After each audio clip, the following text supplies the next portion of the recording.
nem ainda agora podeis, porque ainda sois carnais. Porquanto, havendo entre vós ciúmes e contendas, não é assim que sois carnais e andais segundo o homem? Quando, pois, alguém diz, eu sou de Paulo, e outro, eu de Apolo, não é evidente que andais segundo os homens? Quem é Apolo? E quem é Paulo?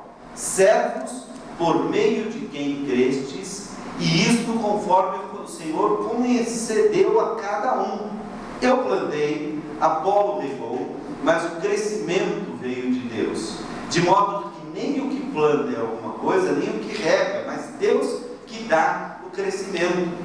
Ora, o que planta e o que rega são um, e cada um receberá o seu galardão segundo o seu próprio trabalho, porque de Deus somos cooperadores, lavoura de Deus, edifício de Deus sois vós. Eu gostaria que os irmãos virassem uma página antes, na primeira epístola de Paulo ainda aos Coríntios, no capítulo 1, nós temos aqui logo no início, no versículo 10, nós temos até o versículo 17 uma outra passagem que tem a ver com essa passagem que nós acabamos de ler, que diz assim: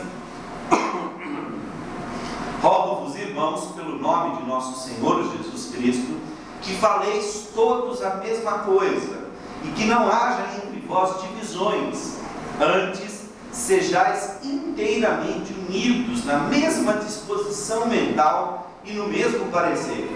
Pois a vosso respeito, meus irmãos, fui informado pelos da casa de Cloé de que há contendas entre vós. Refiram-me ao fato de cada um de vós dizer, eu sou de Paulo, e eu de Apolo, e eu de Cefas, e eu de Cristo. Acaso Cristo está dividido? Foi Paulo crucificado em favor de vós, ou fostes porventura batizados em nome de Paulo? Dou graças a Deus, porque a nenhum de vós batizei, exceto Cristo e Gaio, para que ninguém diga que fostes batizados em meu nome. Batizei também a casa de Estéfanas. Além destes, não me lembro se batizei algum outro, porque não me enviou Cristo para batizar, mas para pregar o Evangelho, não com sabedoria de palavra, para que se não anule a cruz de Cristo. Meus irmãos, a igreja de Corinto foi uma igreja fundada no meio da segunda viagem missionária de Paulo. Paulo havia feito a sua primeira viagem missionária e havia ficado ali na região central da Ásia, ali na região onde hoje existe uma grande cidade chamada Cônia. Aliás, a cidade que ele esteve se chamava Icônio, por causa disso o nome continuou muito parecido. Mas na segunda viagem missionária ele entrou na Europa através da Grécia. Ele percorreu as cidades gregas e, começando lá pelo norte da Grécia, nas cidades macedônias, principalmente a cidade de Filipos, ele foi descendo, passando por Tessalônica, Bereia, e chegou à cidade de Corinto. A cidade de Corinto era uma cidade muito importante e ela ficava exatamente ali numa bifurcação da Grécia. Para os irmãos terem uma ideia, imagine um continente que vai, ou melhor, um pedaço do continente que ele vai fechando até que ele fica apenas assim, um pequeno, né? Olhando no mapa é pequeno, mas cabiam naquela época duas cidades, hoje é uma só. Fica ali um pequeno estreito e aí o continente se alarga, é quase uma ilha. Se a gente cortasse aquela passagem ali, que é chamado o Estreito do Peloponeso, né? O Istmo do Peloponeso, aquela parte de baixo, que é o Peloponeso, se transformaria numa ilha. Então, essa região é chamada de Istmo ou Estreito do Peloponeso. A cidade de Corinto era importante porque ela era uma importante rota comercial. Imagine, deste lado aqui nós temos o mar Adriático, do outro lado desse continente nós temos o mar Egeu, que é o mar grego, isso tudo dentro do mar Mediterrâneo. Quando alguém saía da Itália para ir até a Ásia, ele poderia fazer um único caminho, que era ir até o Mar Alto, lá no Mar Mediterrâneo, passar lá por baixo daquela quase ilha, numa região muito perigosa, cheia de tempestades, com ilhas para todos os lados, portanto pedras pontudas, uma região difícil de navegar. E muito cedo os navegadores descobriram que havia a possibilidade deles pararem em Corinto e atravessarem as mercadorias para um outro navio do outro lado. Então havia a cidade de Corinto de um lado e a cidade de Cencreia do outro lado, e havia uma rota de comércio importante, tão importante que os coríntios e os de Cencreia perceberam que eles precisavam fazer uma maneira não de trocar a mercadoria de um navio para o outro, mas de fazer o navio inteiro passar por cima da terra. E eles fizeram quase que um canal, né? Uma espécie assim de plataforma, né? Uma espécie de rampa feita com água, onde o navio chegava do lado de Corinto, e já havia um navio esperando lá no alto da montanha. Eles amarravam um navio no outro, e com a força desse navio aqui descendo, eles puxavam o outro. E isso eles faziam regularmente. Isso levava alguns dias, às vezes 2 dias ou 3 dias. Nesses 2 ou 3 dias, os marinheiros ficavam de folga. Então a cidade de Corinto se transformou numa cidade extremamente metropolitana, quer dizer, uma cidade com gente do mundo inteiro. E havia gente que passava 2, 3 dias em Corinto e depois ia passar semanas ou meses no mar. Então as pessoas chegavam em Corinto, meus irmãos, com uma vontade tremenda de aproveitar o tempo livre e usar todo tipo de diversão. E isso faz com que a cidade de Corinto seja uma cidade de muito pecado e de muita devassidão. Tudo o que é diversão, qual é a palavra? Pervertida, havia em Corinto.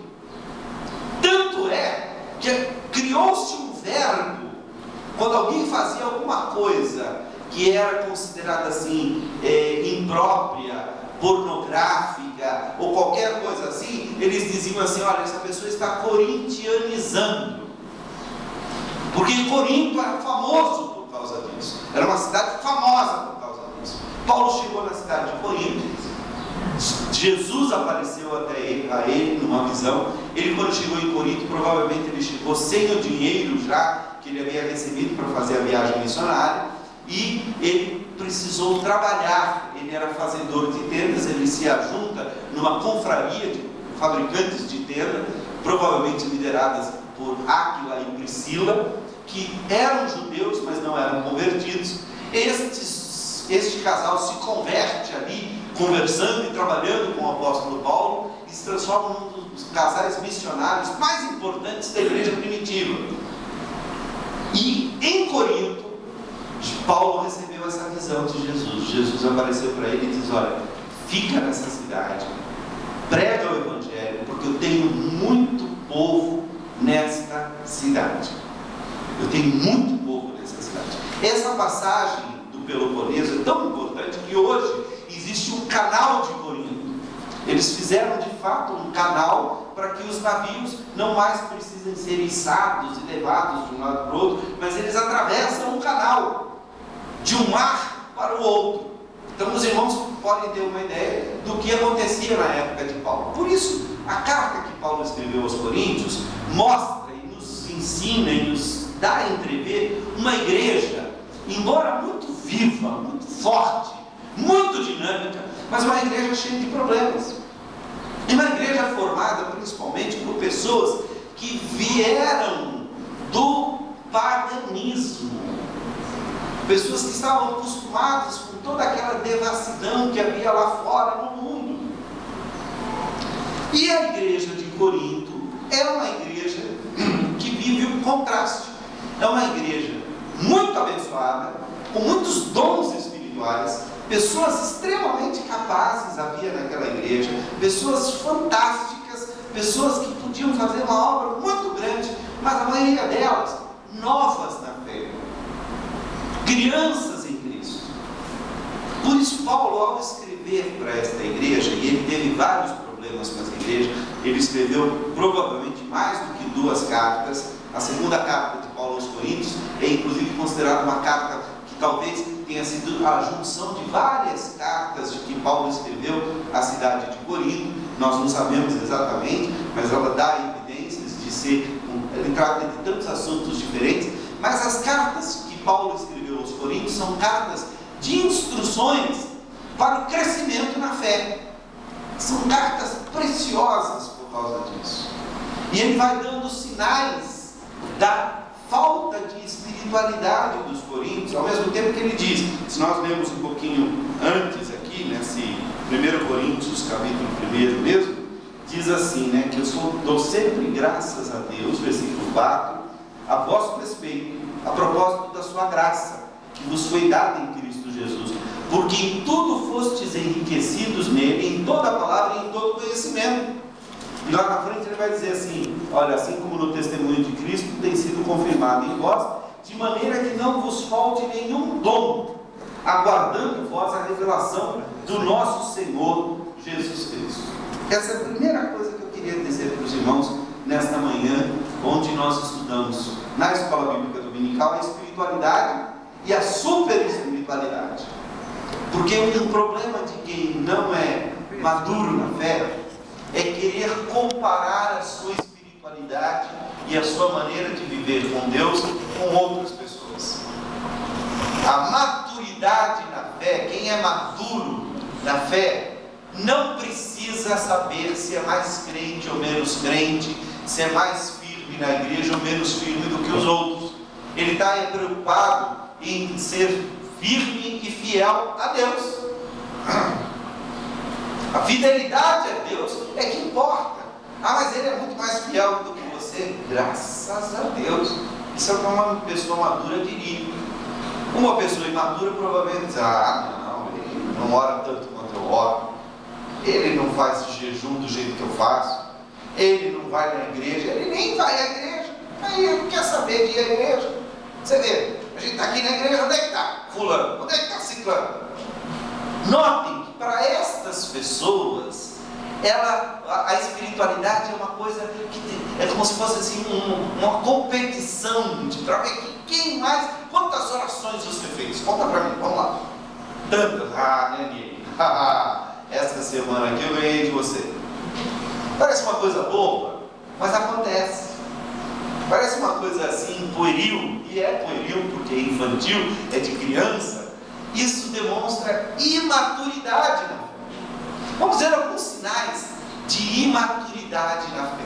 O primeiro sinal é nós não conseguimos trabalhar em grupo. Nós não conseguimos nos entender como igreja.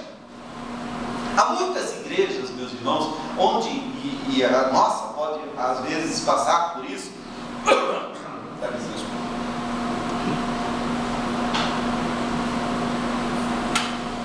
Nós mesmos como igreja podemos passar por isso, em que há muito movimento, mas, ou melhor, muita agitação, mas pouco movimento. Eu comparo, é uma comparação assim um pouco, eu peço desculpa aos corações mais sensíveis, né? Aqueles que são mais sensíveis, eu vou pedir desculpa, mas eu comparo assim, sabe quando você vê uma barata, e você pega o inseticida e joga, passa na barata, e a barata vira de costas e fica com a perninha assim, mexendo para todo lado?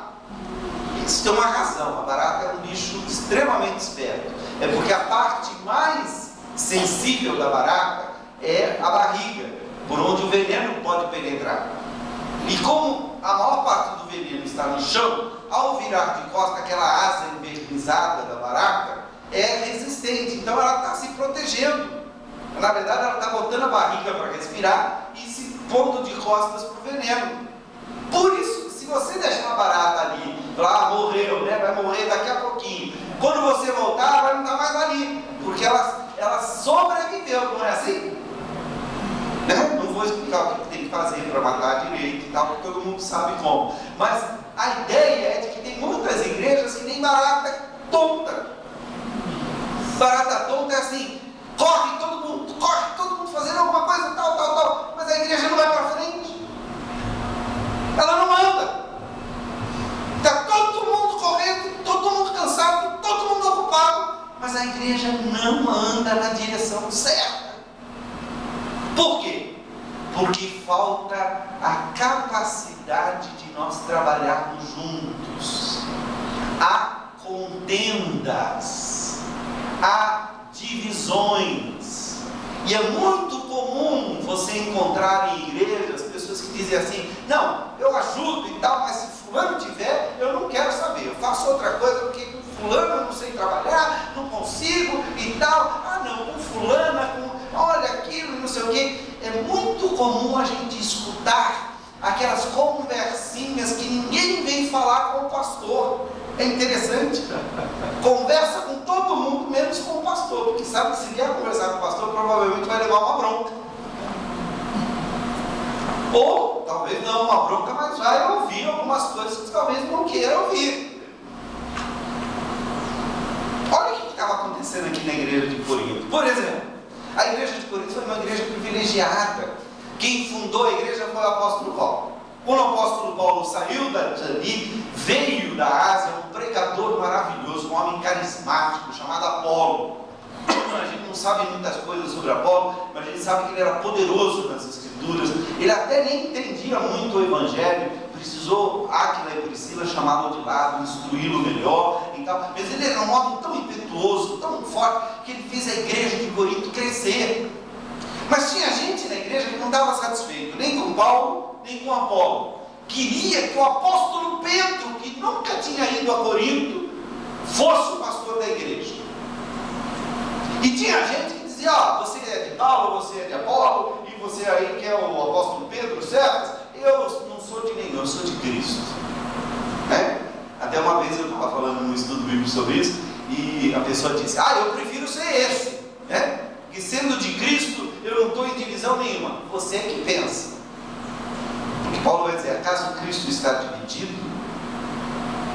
E aí eu costumo dividir esses 4 grupos mais ou menos do seguinte: aqueles que eram do apóstolo Paulo são aquelas pessoas que gostam das coisas como elas sempre foram, não gostam de modificações. Foi o apóstolo Paulo que ensinou, o jeito do apóstolo Paulo é o melhor, vamos continuar fazendo como o apóstolo Paulo sempre fez, não vamos mexer com isso, está muito bom, né? É bom que tenha pessoas na igreja que gostem de coisas tradicionais. É bom, porque as coisas tradicionais não podem ser jogadas fora, porque tem muita coisa boa, tem algumas coisas que talvez precisem ser mudadas, mas são pessoas mais tradicionalistas. A turma do Apolo gosta de novidade.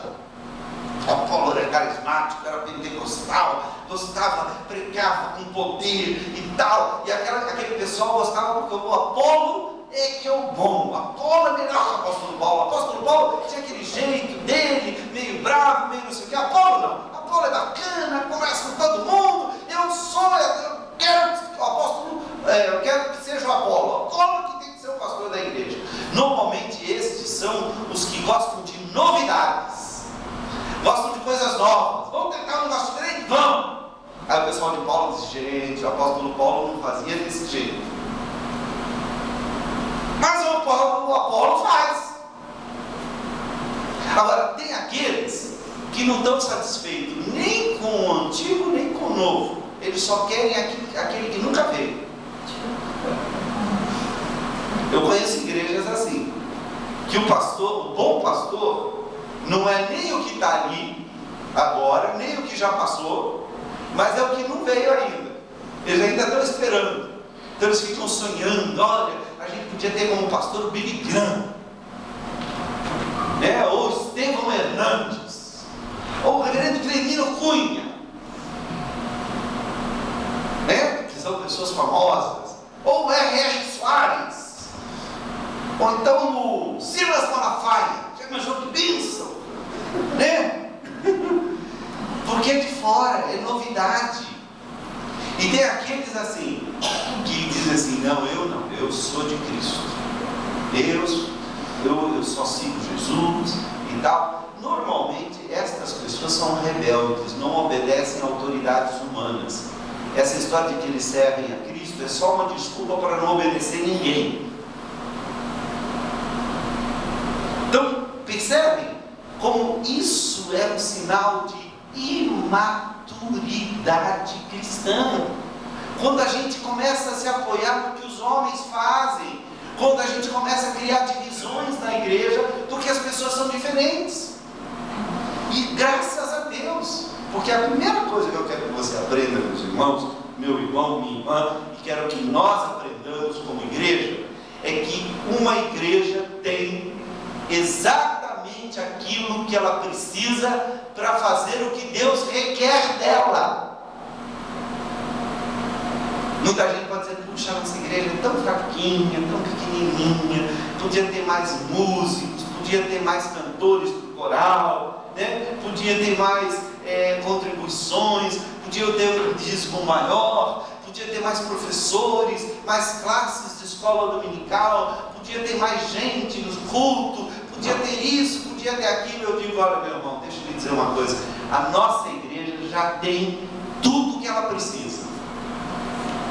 Se ela não está crescendo, não está fazendo, é porque tem muita gente que não está fazendo o que cabe a ela fazer. Tem cantores suficientes para o coral, para o nosso coral ser lindo, e já foi e continua sendo. É que muita gente não quer se envolver. Tem gente suficiente sim para encher esses bancos todos aqui. É que tem gente que deixa de vir à igreja por causa do pastor, ou porque o pastor não fez o que ele queria, ou porque alguém fez diferente. Tem gente que quer controlar a igreja com dízimo, fala, não, se o pastor não fizer desse jeito eu não vou dar mais meu dízimo. Tem tudo isso.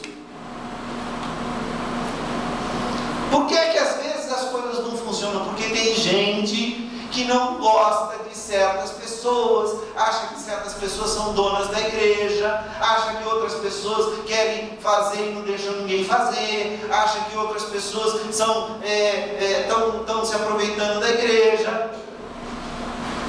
Todas essas fofocas, meus irmãos, chegam nos meus ouvidos.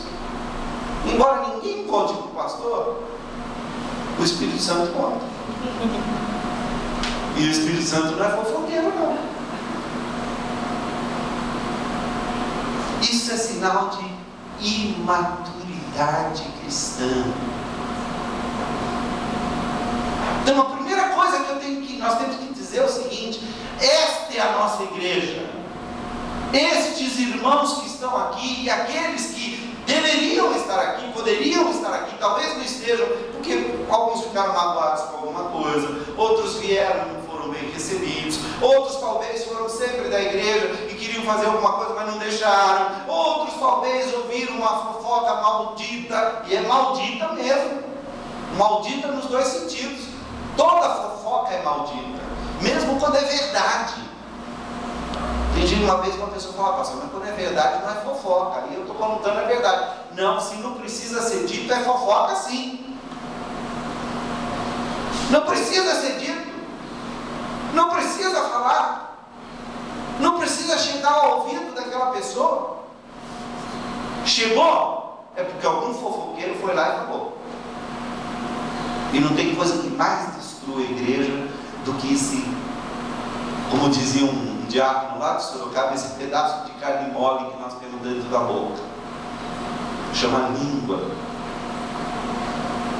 E a gente fala sem maldade. Olha, você sabe que eu conheço gente que fofoca até na oração?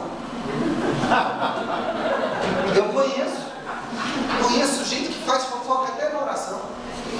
Senhor Deus, abençoa fulano de tal, coitado, está passando por aquele momento tão difícil que eu não posso contar, aquele pecado tão sério que ele está vivendo, mas eu não tenho como dizer uma coisa assim na frente de todo mundo. Já está todo mundo imaginando quem é, o que ele fez e tal. Não precisa nem fazer a fofoca, já fez. E ainda usou Deus para fazer a fofoca. Vocês acham que Deus ouviu essa oração? Mas os fofoqueiros ouviram. É que a igreja tem que cooperar com Deus. Sabe o que significa isso? Temos que trabalhar junto com Deus. Temos que aprender a trabalhar uns com os outros. Ah, mas tem gente que é difícil trabalhar, pastor. Tem. Quer moleza? Vai comer Maria mole. Não tem moleza, gente. É difícil. A sua família é fácil? Nem? Sua família é fácil? É tranquilo conviver com a sua família. Mas você está nela, não tem como jogar fora. Não tem. Então ou a gente aprende, ou a família se destrói. A igreja é difícil. Trabalhar com as pessoas é difícil. Tem gente que tem um jeito de ser. Eu tenho que aprender a conhecer o meu irmão daquele jeito, amá-lo daquele jeito, trabalhar junto com ele. Cada um tem o seu papel, todo mundo pode participar, porque nós somos cooperadores com Deus, nós cooperamos com Deus, e Deus coopera com a gente. Então a primeira coisa, vamos cooperar. Por exemplo, vou dar um exemplo prático, né? Uma das reclamações dos nossos jovens e adolescentes é de que a igreja não tem jovens e adolescentes. A gente queria ter mais jovens e adolescentes. E aí sabe o que a gente faz? A gente vai para outra igreja atrás de jovens e adolescentes. Sabe o que vai acontecer com a nossa igreja? Nunca vai ter jovens e adolescentes, porque os nossos jovens e adolescentes estão indo atrás de outras igrejas atrás de jovens e adolescentes. Será que não está na hora da gente se juntar aqui e vamos ter jovens e adolescentes? Meus irmãos, eu fui presidente da mocidade lá da igreja onde eu cresci, depois eu pastoreei essa igreja. Hoje a igreja está com quase 800 membros. Na época que eu estava lá, ela tinha 80 membros. Depois, na época que eu cheguei como pastor, 120. Eu saí da igreja, tinha uns 300 membros na igreja. Hoje a igreja está quase chegando aos 1000 membros. A maior força da igreja é a mocidade.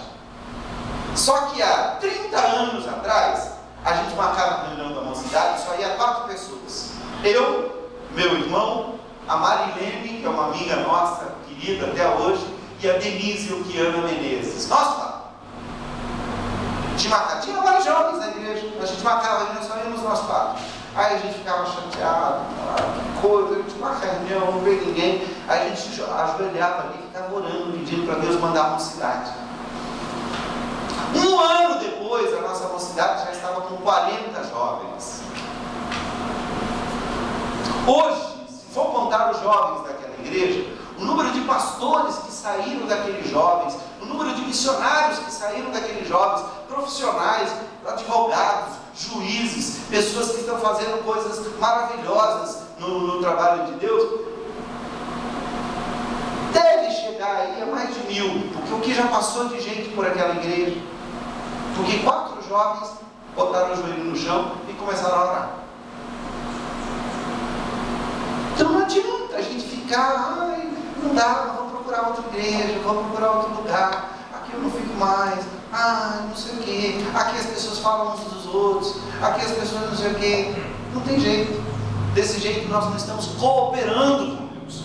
Segunda coisa é que nós somos uma lavoura de Deus. O que é lavoura? É onde Deus trabalha. A lavoura começa com plantinha pequenininha que vai crescendo.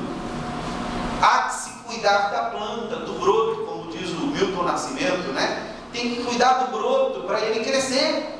Mas se a gente pisar o broto, ele não cresce. Tem gente que ainda está nova na fé.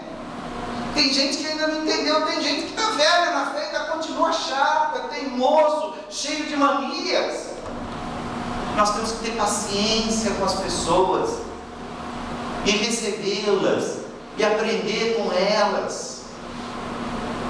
Deixe Deus trabalhar em você, porque você é lavoura de Deus. Deus está trabalhando. E por último, edifício de Deus sois vós.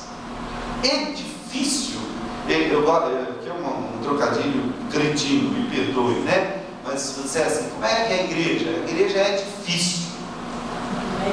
Não, ela é difícil. negócio. Mas a igreja é difícil. Tem uma piadinha, né? Tem uma brincadeira assim, diz que o cara tentou construir uma casa em cima da outra e foi construindo, aí no final, quando ele conseguiu terminar, ele viu que o negócio era complicado e foi lá e colocou, é difícil. Né? Aí o pessoal pensou que aquilo se chamava edifício, né? Piadinha bem cretina, me perdoe. Vamos lá, a Bia está morrendo de vergonha aqui. Mas edifício é uma coisa que tem que ser edificada. Por isso que a Bíblia diz o seguinte: não saia da vossa boca nenhuma palavra torpe, palavra estragada, palavra que nem torpedo, que só serve para afundar o navio.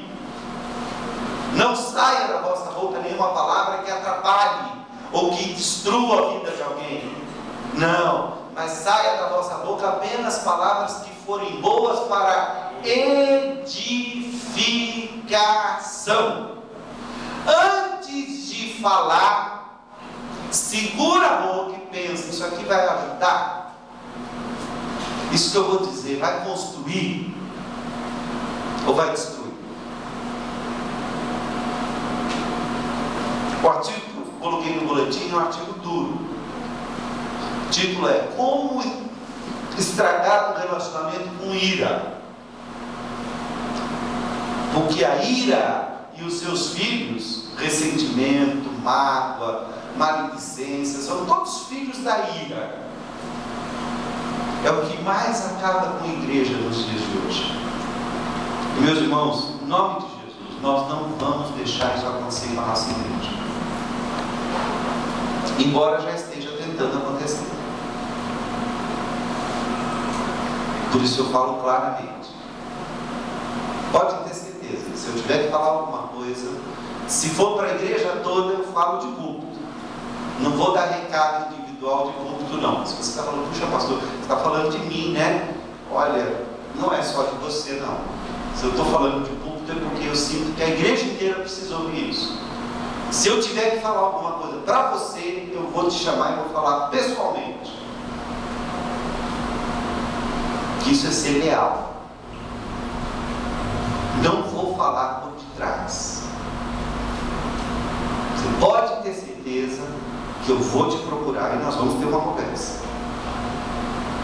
Porque Deus me colocou aqui como pastor e eu percebo que se esse problema não for resolvido, meus irmãos, a igreja não vai à frente. Não vai à frente. Podem ter certeza disso. Mas em nome de Jesus não vai acontecer. Deus vai nos ajudar a controlar nossa língua, sim. Deus vai nos ajudar a falar bem de quem fala mal de nós. Deus vai nos ajudar a orar quem nos persegue. Deus vai nos ajudar a perdoar quem faz fofoca da gente. E Deus vai nos ajudar a nos controlar para não fazer fofoca de ninguém. Mas para isso você precisa parar e dizer: meu Deus, me ajuda. Eu não estou segurando a minha língua. Eu estou criando divisões na igreja.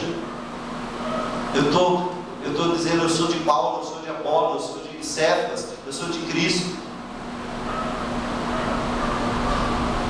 É preciso que nós tomemos uma atitude para que a nossa igreja, e essa igreja, meus irmãos, vou dizer para você, às vezes os irmãos ouvem assim e falam: puxa, o pastor está chateado com a igreja. Não estou, não.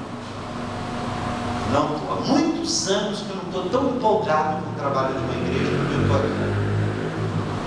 Há muitos anos que eu não vejo, eu não olho para a igreja e digo: essa igreja tem tanto potencial.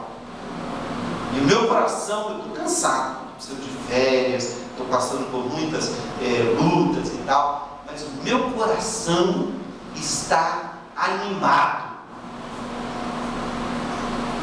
Estou gostando de trabalhar com essa igreja. Não sei se os irmãos estão gostando de mim, não sei, mas votaram em mim por 5 anos, pelo menos por 5 anos eu fico por aqui, se Deus não quiser que eu vá embora antes, né?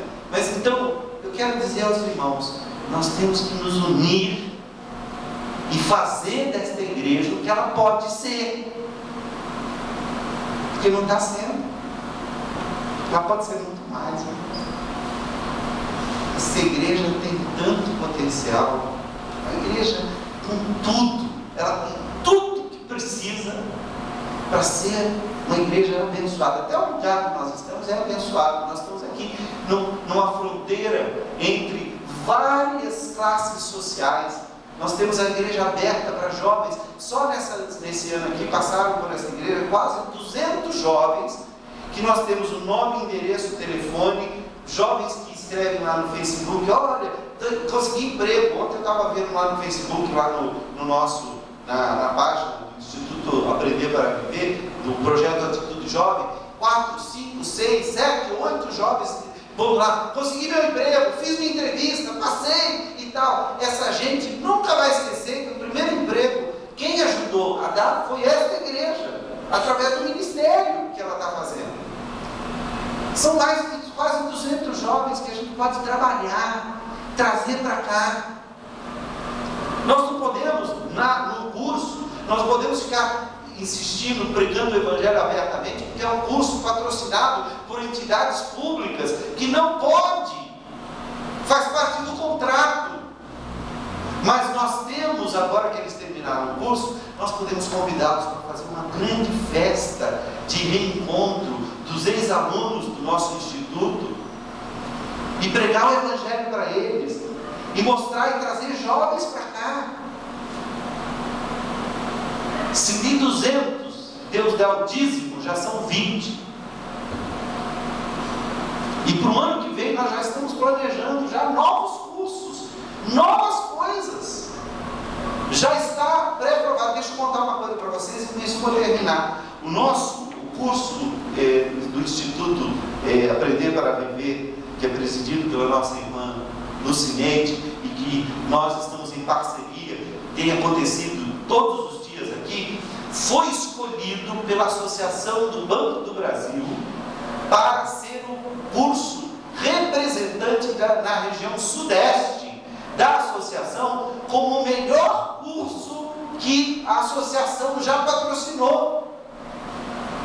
Nós podemos ganhar um troféu pelo trabalho social que nós estamos fazendo e sermos reconhecidos em nível nacional por todas as instituições de ação social do Brasil. Deu trabalho? Deu. Tinha jovens difíceis aqui? Teve. Mas vale a pena. Isso em um ano de trabalho. Um ano de trabalho. Quem trabalha na área social sabe como isso é difícil.